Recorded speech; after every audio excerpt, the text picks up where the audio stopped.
जफर भाई, आज आप उलेमा हजरात के साथ मुमरा पुलिस स्टेशन आए, क्या बात है, क्या शिकायत आप लोगों ने दर्ज कराई? अस्सलाम वालेकुम। दरअसल ये जो वफद आया है ये उलमाओं की क़यादत में आया हुआ है।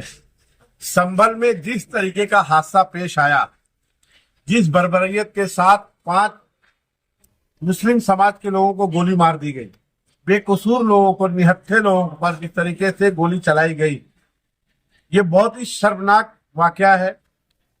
कोर्ट का ऑर्डर था, कोर्ट ने पहले भी ऑर्डर दिया था, सर्वे हुआ था।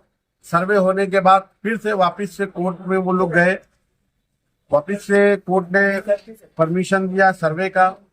सर्वे का 2 घंटे का ही अभी मामला हुआ था कि 2 घंटे पहले उन्होंने आदेश दिया था, और इतनी जल्दबाजी में वहां की पुलिस प्रशासन और वहां का सरकारी महकमा इतना तेजी में था कि वो 2 घंटे के अंदर और वो आ गया संभल मस्जिद का वापस से सर्वे करने के लिए। सर्वे करते टाइम जो ऑफिसरान वहां मौजूद थे, पुलिस ऑफिसरान, सरकारी महकमा के लोग, वो लोग जय श्री राम का नारा लगा रहे थे। ठीक है, जय श्री राम के नारे पर हमको कोई वो नहीं, आपत्ति नहीं है, लेकिन किसी धर्म के धर्म की मस्जिद या इबादत गाह पे जाते वक्त आप इस तरीके का अगर नारा लगाएंगे तो किसी के भी जज्बात को ठेस पहुंचती है। और वहां पर जब लोग ये सरकारी महकमा पहुंचा और पुलिस डिपार्टमेंट के लोग पहुंचे, सर्वे वाले, तो वहां के लोगों ने ये बात करने की कोशिश की कि आपको अगर सर्वे करना ही था तो कम से कम पुलिस जो मस्जिद के जिम्मेदारान है, ट्रस्टियान है, उनसे आपको एक बार मुलाकात करनी चाहिए थी। इस तरीके से डायरेक्ट आप मस्जिद में आकर के सर्वे कर रहे हैं विदाउट इंफॉर्मेशन, ये रॉन्ग है। जिसका लोग एहतजाज कर रहे थे कानून के दायरे में रह करके, जिसको बाबा साहब अम्बेडकर ने जो हमको हिंदुस्तान में कानून दिया है उसमें रह करके लोग विरोध कर रहे थे, लेकिन जिस तरीके से पुलिस ने डायरेक्ट उनके सीने पर गोलियां चलाई है, ये हिंदुस्तान का बहुत ही सबसे शर्मनाक वाकया है। इसीलिए हम तमाम उलमा हजरात, मुमरा शहर के तमाम जिम्मेदारान मुमरा पुलिस स्टेशन में आए थे। उस ऑफिसर जिन्होंने गोलियां चलाई, जिसमें हमारे बच्चे शहीद हुए हैं, उनके खिलाफ 302 का मुकदमा दर्ज किया जाए। इसके लिए हम लोग एक डेलीगेशन की शक्ल में सीनियर साहब से मुलाकात की। सीनियर साहब ने कहा है कि हम अपने आला ऑफिसरान से मीटिंग करेंगे, मीटिंग करने के बाद आपको बता देंगे कि किस तरीके से FIR दर्ज हो। इसी सिलसिले में हम लोग यहाँ तशरीफ लाए थे। और उसी तरीके से देखें, हिंदुस्तान के हालात दिन ब दिन खराब होते जा रहे हैं। अजमेर शरीफ की दरगाह पर भी इस तरीके का पिटीशन एक दायर की गई है। मेरी सरकारी महकमा से अपील है कि इस तरीके की जो भी पिटीशन दायर करने जाते हैं कोर्ट में, सबसे पहले उनको चाहिए कि वहां के लोकल पुलिस स्टेशन में एक इंफॉर्मेशन दे कि भाई हम फला चीज, फला मंदिर, मस्जिद के खिलाफ एक पिटीशन दायर करने जा रहे हैं। पुलिस स्टेशन को ऐसा लगता है कि हाँ ये जायज है, ये करना चाहिए, तो उनको परमिशन देनी चाहिए। नहीं तो मैं कोर्ट से भी अपील करना चाहता हूँ कि इस तरीके की पिटीशन दायर करके जो हिंदुस्तान की फिजा और हिंदू मुस्लिम भाईचारगी को खत्म करना चाहते हैं, ऐसी पिटीशन को उठा करके फेंक देना चाहिए और ऐसे लोगों के खिलाफ सख्त से सख्त कानून लाना चाहिए। और अगर ये पिटीशन झूठी साबित होती है, क्योंकि उसमें पूरा पुलिस महकमा, पूरा प्रशासन, 2 धर्म के लोग टेंशन में रहते हैं, ऐसे लोगों को ऊपर 302 का मुकदमा लगाकर सरेआम चौराहे पर लटका देना चाहिए, ताकि दूसरे लोगों की कभी हिम्मत नहीं पड़े। कभी अजमेर दरगाह की सिर्फ कितने लोगों की आस्था है, तमाम हिंदू मुसलमान भाइयों की आस्था जुड़ी हुई है, उसकी पिटीशन दायर कर दिए। और मुझे समझ में नहीं आता कि सारी मस्जिदों के नीचे ही सारी चीजें मिल रही हैं। ये कौन सा दौर आ गया? कौन लोग हैं वो लोग जो इनको शय देते हैं? बहुत शर्म की बात है, ये हमारे लिए बड़े अफसोस की बात है। ऐसा लग रहा है कि हमारे साथ हम लोग कहाँ जाएं, हमारे साथ तो ऐसे नहीं।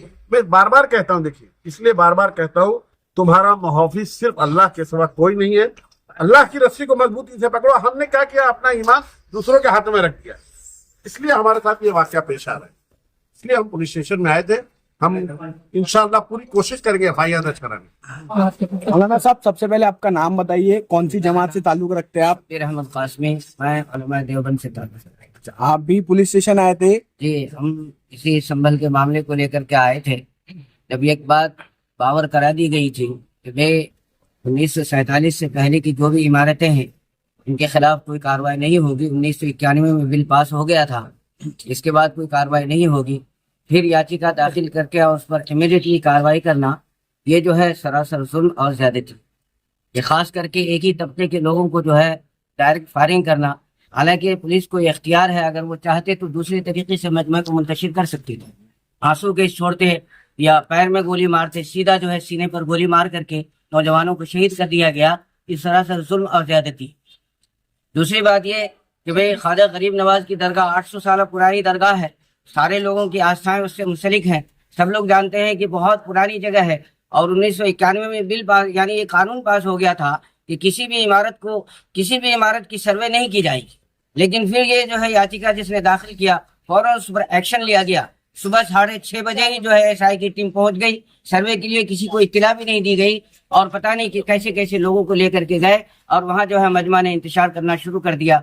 और वो जो लोग आए उन्होंने कहा कि वो पत्थरबाजी की। पत्थरबाजी क्यों किए? पत्थरबाजी करने की कोई वजह थी? उनको उकसाया गया, उनको भड़काया गया, उनके मिजाज को गर्म किया गया, तब जाकर के मजबूरन वो अपने बचाव में पत्थरबाजी किए। और हमारे जो पुलिस का महकमा है जो वहां पर हाजिर थे, उन्होंने डायरेक्ट सीने पर फायर किया और सर पर गोली मारी गई। किसी ने नीचे से गोली मारा। अगर चाहिए तो ये था कि पैर में गोली मारकर उनको मजबूर किया जाता कि वो वहां से फरार हो जाते, लेकिन उन्होंने ऐसा नहीं किया और जानबूझ करके जो है ये सोची समझी साजिश के तहत जो है इन पर जो है कार्रवाई की गई है। इसीलिए हम इसकी निंदा करते हैं। उम्मत मुस्लिमा इस वक्त परेशान है, क्या रहबरी उनकी की जानी चाहिए और उलेमा हजरत उनको क्या संदेश देंगे? उलेमा की जो है ये जिम्मेदारी है कि जो हमारी कौम परेशान हाल है उसके तो हम खुद जिम्मेदार हैं कि हमारे अंदर इंतशार है।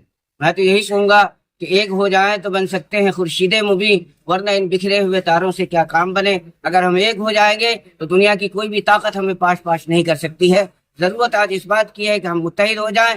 अगर हम मुत्तहिद हो जाएंगे तो हम बिरादरान वतन के जो है उनके जो है भी काम आएंगे, वो हमारे काम आएंगे।